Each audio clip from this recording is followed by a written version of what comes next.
सर्वोत्तम भाव है सभी का कल्याण चाहना। इस बारे में सत्संग करते हुए पूज्य जय दयाल जी गोयंद का सेठ जी अपने सत्संग में कहते हैं, अपने को इतनी श्रद्धा बढ़ानी चाहिए कि मरते समय भगवान के साकार दर्शन हो जाएं।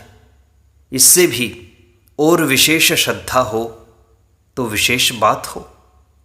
भगवान एकदम सबके सामने प्रकट होकर सबको दर्शन दे दें, चाहे 2 मिनट ही दें। अपने पास इससे परे की बातों को नापने के लिए गज नहीं है। इससे उत्तम भी तीसरी बात है कि लाखों व्यक्ति परमात्मा की ओर लग जाएं। राजा हरिश्चंद्र ने भगवान से प्रार्थना की और कहा कि मेरी सारी नगरी का उद्धार कर दें। भगवान ने उनकी सारी नगरी का उद्धार कर दिया तथा सारी नगरी वैकुंठ में चली गई। यह सुनी हुई बात है कि प्रहलाद ने भगवान से सारी दुनिया के उद्धार के लिए वरदान मांगा। संसार में कोई बात असंभव माननी ही नहीं चाहिए। सभी भगवान के अंश हैं। जो बहुत भारी श्रद्धा, प्रेम, भक्ति करे वह कारक पुरुष की तरह काम कर सकता है। मनुष्य यदि उन्नति करना चाहे तो वह लाखों करोड़ों मनुष्यों का उद्धार कर सकता है। भगवान ने भक्त प्रहलाद को यह वरदान दिया था कि सारी दुनिया का उद्धार तो नहीं हो सकता, पर जो तुम्हारे भाषण को सुनेगा और तुम्हारा संग करेगा उसका उद्धार हो जाएगा, परंतु इसमें घूमना बहुत पड़ेगा। संसार में ऐसे पुरुष होते हैं जिनमें श्रद्धा विश्वास होते ही कल्याण हो जाता है। ऐसे आदमी बहुत हुए हैं, पर हमें मालूम नहीं है। जिनका श्रद्धा से दर्शन करते ही उद्धार हो जाए, ऐसे पुरुषों के होने से संसार का कुछ काम चल सकता है। जैसे चैतन्य महाप्रभु ने जगाई मधाई का उद्धार किया। वे महादुराचारी और पापी थे। चैतन्य महाप्रभु जब कीर्तन करते थे तब नास्तिक भी, जिनकी भगवान में श्रद्धा और भक्ति नहीं थी, वे भी नाचने लग जाते। जो मनुष्य उस रास्ते से निकलता वह भी पागल की तरह बन जाता। हमें भी ऐसा बनने की चेष्टा करनी चाहिए। मनुष्य उन्नति करते करते ऐसा बन तो सकता है, यह विश्वास करना चाहिए। यह बात माननी चाहिए कि आज तक जितने महान पुरुष हुए हैं उनसे भी ऊंची श्रेणी का मैं बन सकता हूँ। वेदांत तो कहता है कि मनुष्य ब्रह्म बन सकता है, परंतु भगवान तो भगवान ही हैं। हम लोग खूब ऊंचे बन सकते हैं। दोनों मार्ग खुले हैं। चाहे भक्त बनो चाहे भगवान बनो। अंतर इतना है कि ज्ञान में विज्ञान आनंद घन ज्ञानमय आनंद स्वरूप बन जाता है, और भक्ति के मार्ग में साक्षात पूर्ण ब्रह्म जो ज्ञान के पुंज हैं उनके आनंद का भोक्ता हो जाता है। ज्ञान मार्ग में तो भगवान का स्वरूप बन जाए, यानी भगवान का स्वरूप बनना हो तो ज्ञान मार्ग खुला है, और प्रभु के पास रहकर उनको देख देख कर मुग्ध होना हो तो भक्ति का मार्ग खुला है। आनंद स्वरूप और आनंद का भोक्ता, वह आनंद ऐसा है कि उससे सारे ब्रह्मांडों का पालन होता है, फिर भी वह कम नहीं होता। एक आदमी सारी दुनिया को सदावर्त बांट रहा है, पर क्या वह भूखा रह सकता है? यह बात समझ में नहीं आती। यदि कोई सारे ब्रह्मांड को आनंद देता है तो ऐसा नहीं हो सकता कि वह आनंदमय नहीं है। वहाँ का अनुभव इससे विलक्षण है। यहाँ ज्ञाता ज्ञेय 2 बात है, वहाँ ज्ञाता ज्ञेय एक ही है। वहाँ वाणी और मन की पहुँच नहीं है। मन से मनन करके ही वाणी बता सकती है। यदि बताएगी तो यही कहेगी कि वह अद्भुत है। यह तो जानने से ही मालूम हो सकता है। दृश्य तो सदा जड़ ही होता है और वह चिन्मय स्वरूप है, अनुभव रूप है, ब्रह्म सत्य है, ज्ञान है, अनंत है, काल व देश के रूप में जिसका अंत नहीं है। आकाश की तो सीमा है, पर परमात्मा की सीमा नहीं है, उसका कभी अंत नहीं आता। भक्ति के मार्ग से जाकर अलग अनुभव करता है, पर ज्ञान के मार्ग से तो स्वयं अनुभव स्वरूप हो जाता है। वह परमात्मा सुखमय है, सत्य है, नित्य है। वहाँ देश और काल का भी अत्यंत अभाव है।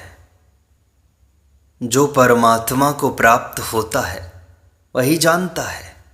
ये सारी बातें यहाँ समझाने के लिए हैं। वह पुरुष वहाँ की अलौकिकता कैसे बतलाएगा? आखिर में वह कहेगा कि इससे भी वह विलक्षण है। परमात्मा को प्राप्त होने पर उसका हृदय मुर्दे की तरह विचलित नहीं होता। जैसे मुर्दे में मान अपमान आदि किसी भी तरह का विकार नहीं है। वह लोगों की दृष्टि में तो जीवित है, परंतु वह जीवन मुक्त है। मान अपमान, शीत उष्ण, हर्ष शोक की समता प्रत्येक में देखने में नहीं आती। उनका देखना और समझना आश्चर्यवत ही है। उस स्थिति को वाणी से बताया नहीं जा सकता। जिनके दर्शन स्पर्श से ही कल्याण हो जाए, उस पुरुष के आचरण तो महात्मा पुरुषों जैसे ही होते हैं। जिनके द्वारा एक का उद्धार हो सकता है, उनके द्वारा लाखों का कल्याण भी हो सकता है। जिनकी श्रद्धा और विश्वास है, उनका उद्धार होने में कोई बड़ी बात नहीं। जिनके श्रद्धा और विश्वास नहीं, उनका भी उद्धार होना कोई बड़ी बात नहीं है। पापी से पापी मनुष्य का भी भगवान की दया से उद्धार हो जाता है। यह तो भगवान की विशेष दया है कि भगवान के हाथ से जिनकी मृत्यु होगी, उसको भगवान का स्मरण होगा ही। यदि स्मरण न भी हो तो भी कल्याण होगा। यह भगवान की विशेष आज्ञा है। उत्तंक की भगवान पर श्रद्धा नहीं थी, तब भी भगवान ने उसे अपना प्रभाव दिखाया। कहा कि तेरी गुरु सेवा देखकर मुझे दया आती है। तू मेरे प्रभाव को नहीं जानता, जानता तो मुझे शाप देने को तैयार नहीं होता। भगवान ने दया करके उसे अपना विश्व रूप दिखाया। भगवान में उसकी श्रद्धा न होते हुए भी उसका कल्याण किया। भगवान दर्शन देने पर उसका कल्याण करे बिना छोड़ते ही नहीं। महात्मा के संग को लोग छोड़ दें तो महात्मा इसमें समर्थ नहीं है कि उन्हें पकड़ लें, पर भगवान तो सर्वसमर्थ हैं। भगवान ने उत्तंक को गुरु सेवा का फल दिया। उत्तंक, उपमन्यु, साकल्य, सत्यकाम आदि ने गुरु की खूब सेवा की थी। उपाय तो एक ही है कि मन में यही प्रबल इच्छा करें कि मैं चाहे नरक में रहूं, पर सारी दुनिया का कल्याण हो जाए। ऐसी कृपा अभी तक किसी पर नहीं हुई। अपना कल्याण सबके पीछे चाहें। भगवान पूछें कि वरदान मांग, तो यही वरदान मांगें कि सबका उद्धार हो जाए, अन्यथा मैं नरक में रहूं और जो नरक में आए उसका ही उद्धार करता रहूं। अपना मांगने का काम है, देना न देना भगवान की इच्छा। नरक सदा के लिए ही मांगे। दुनिया में सबसे खराब जगह लोग नरक को ही मानते हैं, वही अपने लिए मांगे। काशी में शिवजी मुक्ति देते हैं, वह नरक तो काशी से भी बढ़कर बन जाए। संसार में जितने दयालु हुए हैं, वह तो उन सबसे बढ़कर दयालु है। बिना श्रद्धा ही दर्शन उपदर्शन से लोगों का उद्धार हो जाए, ऐसा कैसे बन जाऊं? जिसको भगवान यह वरदान दे दें कि जहां दुखी बहुत हैं वहां जाकर रह तू। जिनका भाव ऐसा है कि वही पुरुष वैसा बनने लायक हो सकता है, वहां कमजोर का काम नहीं है, उसी को वरदान मिल सकता है। सगुण साकार के दर्शन करने वालों के ये भाव हो सकते हैं।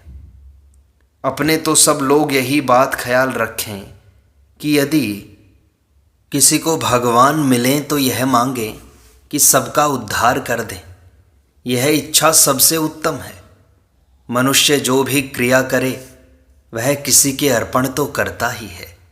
कोई तो फल आसक्ति त्याग कर कर्म करता है, कोई कृष्णार्पण कर्म करता है, कोई प्रकृति के अर्पण करता है, कोई गुणा गुणेषु वर्तन्त इस भाव से कर्म करता है। हम लोग तो कर्म का यदि कोई फल होता हो तो यही मांगे कि इससे सारी दुनिया का कल्याण हो जाए। इस त्याग का जो फल हो तो उसका फल भी यही मांगे कि सारी दुनिया का कल्याण हो जाए।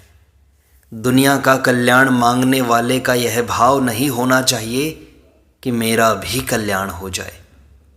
भगवान ने प्रहलाद से कहा वरदान मांगो, तब उसने कहा कि सारी दुनिया का कल्याण कर दे। भगवान ने कहा इनके पापों को कौन भोगेगा? प्रहलाद ने कहा मैं भोगूंगा।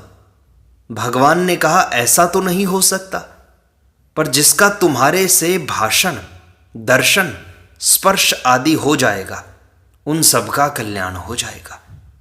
ऐसा वरदान मांगना भगवान के पास रहने से बढ़कर है।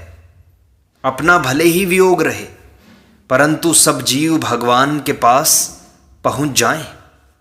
भगवान की दया का सहारा लेकर यहाँ हम लोग जितने आदमी बैठे हैं, इनमें नीचे से नीचा जीव भी इसी जन्म में ऊंचे से ऊंचा बन सकता है। भगवान की दया के सहारे प्रयत्न करने पर पापी से पापी भी जन्म के थोड़े ही काल में ऊंचे से ऊंचा हो सकता है। परमात्मा का आश्रय लेकर प्रयत्नशील हो, लगन लगाएं। सबसे बढ़कर बनना पारस से भी मूल्यवान है। यदि कोई कहे कि इस पहाड़ पर उस जगह पारस पड़ा है, जो पहले पहुंचेगा उसे ही मिलेगा, तो सब बड़े उत्साह से भागेंगे। वैसा उत्साह हो तो जो आदमी सबसे पीछे है वह भी सबसे आगे पहुंच सकता है। उससे भी कई गुना अधिक उत्साह भगवत प्राप्ति के लिए करना चाहिए। परम श्रद्धा से भगवत प्राप्ति बहुत शीघ्र हो सकती है। श्रद्धा से भी विलंब हो जाता है। फिर जैसा होना होगा वैसा अपने आप ही हो जाएगा। यदि स्त्री अपने पति को परमात्मा मान ले, परमात्मा मानने पर स्त्री की स्थिति वैसी हो जाएगी जैसी परमात्मा प्राप्त व्यक्ति की हो जाती है। ज्ञान मार्ग में तो एक विज्ञान आनंद घन के सिवाय और कोई है ही नहीं। वहाँ किसका उद्धार? वहाँ तो अपने कल्याण से ही सबका कल्याण है। प्रार्थना तो भक्ति मार्ग वाले कर सकते हैं। दुनिया में बहुत से ज्ञान मार्ग से चलने वाले भक्ति की तरफ से नाक सिकोड़ते हैं और भक्ति मार्ग वाले ज्ञान की तरफ से। ऐसा जो करते हैं वे एक दूसरे के तत्व को नहीं समझते। उसकी दूसरी मौज है और उसकी दूसरी मौज है। दोनों मार्ग अलग अलग हैं और दोनों ही ठीक हैं। ज्ञान मार्ग में स्वयं परमात्मा का स्वरूप बन जाता है। वह आनंदमय सारे संसार को आनंद बांटता रहे तो भी वह आनंद वैसा का वैसा ही रहता है। भगवान जैसे सबका पालन पोषण कर खुद आनंद में रहते हैं, वह पुरुष भगवद रूप ही हो जाता है। सारी दुनिया उसकी उपासना करे वह उपास्य है। इस प्रकार भक्ति के तत्व को नहीं समझने वाले कहते हैं कि यह तो विषयासक्ति है, इससे दूर रहो। जैसे गोपियों का भगवान से विशुद्ध प्रेम था, जिस आनंद में गोपियां मुग्ध थीं, उस प्रेम का आस्वादन, उस आनंद के तत्व को ज्ञान मार्ग वाले छू भी नहीं सकते। उन गोपियों के आनंद को देखकर भगवान मुग्ध हो जाते हैं। सारी दुनिया को तो भगवान मुग्ध करते हैं और राधिका जी भगवान को मुग्ध करती हैं। राधिका जी भगवान की प्रसन्नता में प्रसन्न और भगवान राधिका जी की प्रसन्नता में प्रसन्न होते हैं। सारी मुक्तियाँ भक्त की चरण धूलि में रहती हैं। नित्य नई मुग्धता रहती है। मुक्ति तो उनके चरण की धूलि में लौटती है। मुक्ति तो उन भक्तों की चरण रज से ही मिल जाती है। इतनी ऊंची स्थिति को ज्ञान मार्ग वाले जान ही नहीं सकते। दोनों ही इसी तरह भूल में हैं। किसी मार्ग को भी निंदा नहीं करनी चाहिए। किसी मार्ग की निंदा भगवान की निंदा है। परमात्मा प्राप्त पुरुष तो किसी की भी निंदा नहीं कर सकता। जो भगवान के किसी भी मार्ग की निंदा करे वह परमात्मा प्राप्त पुरुष नहीं है।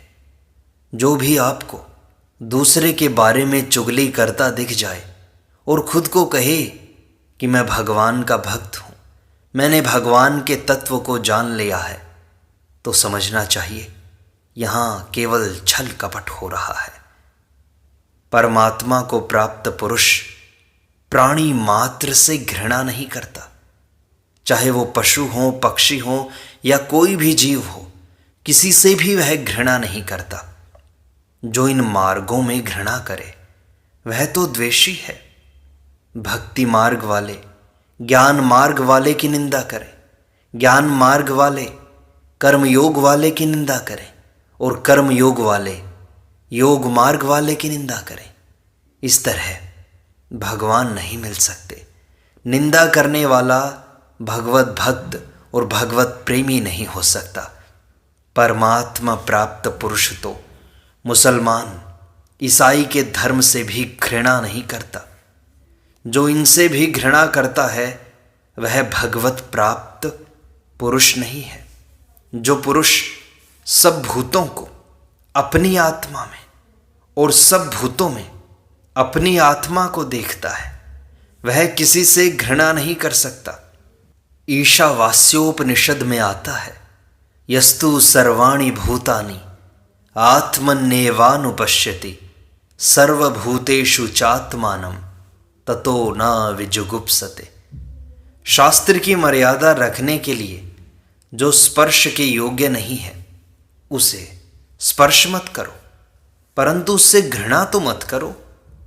स्पर्श करना अलग बात है और घृणा करना अलग बात है।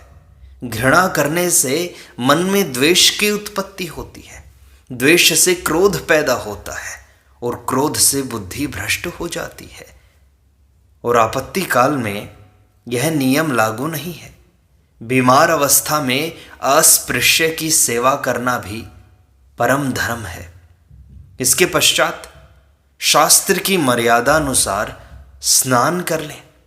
शास्त्र की मर्यादा क्रिया में रहनी चाहिए। हृदय से सबको साष्टांग प्रणाम करना चाहिए। यही भक्ति का मार्ग है। भले ही हम शारीरिक प्रणाम किसी को न करें, लेकिन मन ही मन सबको प्रणाम करें, मन ही मन सबको दंडवत करें।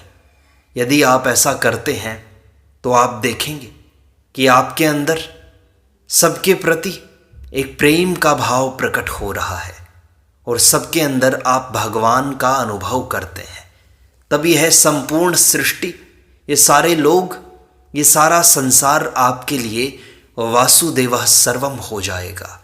सब कुछ वासुदेव ही हो जाएगा और उस समय आप भगवान से एकाकार हो जाएंगे। और वही सबसे बड़ी उपलब्धि है एक भक्त के लिए। भक्त ऐसे ही होते हैं, भगवान से मिले हुए। ज्ञान मार्ग से परमेश्वर की प्राप्ति होने पर संसार स्वप्नवत हो जाता है और सभी उसकी आत्मा बन जाते हैं। तो घृणा किससे करें? शरीर में जितनी खराब चीजें हैं उतनी खराब चीजें संसार में कहीं नहीं मिलेंगी। भक्ति के मार्ग में साधक का यह भाव रहता है, मैं सेवक सचराचर रूप स्वामी भगवंत। फिर किससे घृणा करे? भक्ति मार्ग में एक साधक संपूर्ण प्राणियों की सेवा करना चाहता है, सबको प्रेम बांटना चाहता है। वह द्वेष किस प्रकार कर सकता है? भक्ति मार्ग पे बाहर का संसार सेवा करने के लिए होता है। सारे संसार की सेवा करना, सारे संसार के लिए अपने आप को समर्पित कर देना, भक्ति मार्ग है। ज्ञान के मार्ग में अपनी आत्मा ही सबकी आत्मा है, तो किससे घृणा करें, किससे द्वेष करें, किसकी हंसी उड़ाएं, किसकी निंदा करें? अपनी ही निंदा होगी। साधक की बुद्धि में भ्रम न हो, इसलिए सिद्ध को शास्त्र के अनुसार चलना चाहिए। गीता में भी कहा है, न बुद्धि भेदम जनियेत। जो महान पुरुष हैं, पहुँचे हुए पुरुष हैं, उनको सामान्य लोगों में बुद्धि भेद पैदा नहीं करना चाहिए। उन्हें व्यवहार के अनुसार, शास्त्र के अनुसार चलना चाहिए, ताकि अन्य लोग भी उनका अनुसरण करके अपने भगवान को, अपने गंतव्य स्थान को पा सकें। इसलिए हमें यह प्राथमिकता रखनी चाहिए कि हम सबका कल्याण चाहें, सबका मंगल चाहें, सबकी मुक्ति चाहें। यही हमारा ध्येय होना चाहिए। हम भले ही तरें या न तरें, ये सारा संसार तर जाए, हमारे दुख दूर हो या ना हो, इस सारे संसार के दुख हो जाएं। और यदि भगवान कहें कि इन सारे संसार के दुख दूर कर दूंगा, लेकिन इस सारे संसार के दुख लेगा कौन? तो भगवान से ये कह दें कि मैं तैयार हूँ इन सब के दुख लेने के लिए। तब भगवान आपको अनेक अनेक शुभाशीष देंगे, आप मुक्त हो जाएंगे। इस प्रकार सत्संग का यह भाग संपूर्णता को प्राप्त होता है। शेष अगले अंक में।